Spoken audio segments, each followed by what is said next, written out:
കുറെ നേരമായി ഞാനിവിടെ വന്നിരിക്കുന്നു. നീ ആനയും അമ്പാരിയും വേണമായിരിക്കും ചോറും കൊണ്ട് എഴുന്നള്ളാൻ. ഇതൊക്കെ നേരത്തെ ഇവിടെ കൊണ്ടുവരാൻ മേലായിരുന്നോ?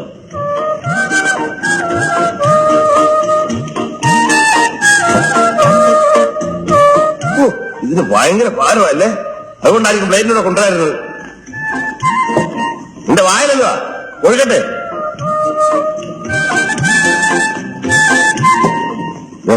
ആപ്പിള് അതെനിക്കറിയാം. ബാക്കിയുള്ളതൊക്കെ ഇനി ഓരോന്നോരോന്നായിട്ട് വരുമായിരിക്കും. ഇന്നതേ ഉള്ളു ഊണിന്. അല്ല ചോറും കറിയൊന്നും വെച്ചില്ലേ? ഇല്ല, ഇതും നിന്ന് വെള്ളം കുടിച്ചാൽ മതി. വേണേ ഏട്ടനോട് തരാം. അതിന്റെ മറ്റവനോട് കൊടുത്താൽ മതി. നിന്റെ ഇഷ്ടത്തിന് എനിക്കൊന്നും ചെയ്തവരാളല്ല കാശിനോട് നിർത്തിയിരിക്കുന്നത്. എന്തോന്നാ നിനക്ക് ഇവിടെ ഇത്ര മല മറിക്കുന്ന പണി? മലയാളത്തിൽ ഇത്രയും പ്രയാസമില്ല. തർക്കുത്തരം പറയുന്നോ? മിണ്ടാണ്ട് നിന്നാ വായിൽ കൊഴുക്കട്ടെയാണോ ചോദിക്കും. മിണ്ടിപ്പോയ തർക്കുത്തരായിപ്പോ. ഇതെന്തോന്നാണ് അപ്പനെ? എന്നാ നേരെ വല്ലതും ചെയ്യാനുള്ള സൗകര്യം ഉണ്ടോ? അതുമില്ല. മര്യാദക്ക് ജോലി ചെയ്യാൻ നിനക്ക് എന്തോന്നറിയ ഇവിടെ കുറവ്? എടിപൊടിന്നൊക്കെ വിളിക്കാൻ വേറെ ആള് നോക്കണം. എന്നാ പിന്നെ നിന്നെ ഞാൻ അകത്താരമെന്ന് വിളിക്കാം. നീ എന്റെ മോളൊന്നുമല്ല, ഇവിടുത്തെ അടുക്കളിക്കാരിയാ. എന്നെ കൊണ്ട് ഒരു നേരം ഒരു പണി ചെയ്യാൻ സാധിക്കുള്ളൂ. കിട്ടുന്നേ അയാൾ ഇവിടുത്തെ പേക്കൂത്ത് സഹിക്കാൻ വയ്യാതെ പോയി.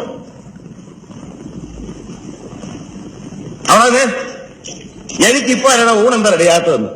രാവിലെ അരി അടുപ്പത്തിനാൻ തുടങ്ങിയപ്പോഴല്ലേ വെള്ളം ചൂടാക്കാൻ പറഞ്ഞത്?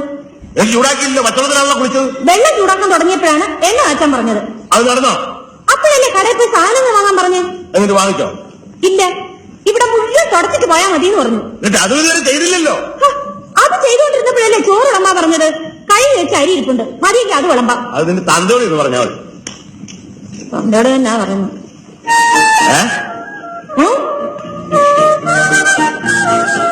ഒരു മണിക്കൂർ വേറെ ഒരു ജോലിയും പറയാതിരുന്ന ചോറുണ്ടാക്കി തരാം. എനിക്ക് വേണ്ട. ഒരു നേരം ഉണ്ടല്ലോ ഞാൻ ചത്തൊന്നും പോവുക.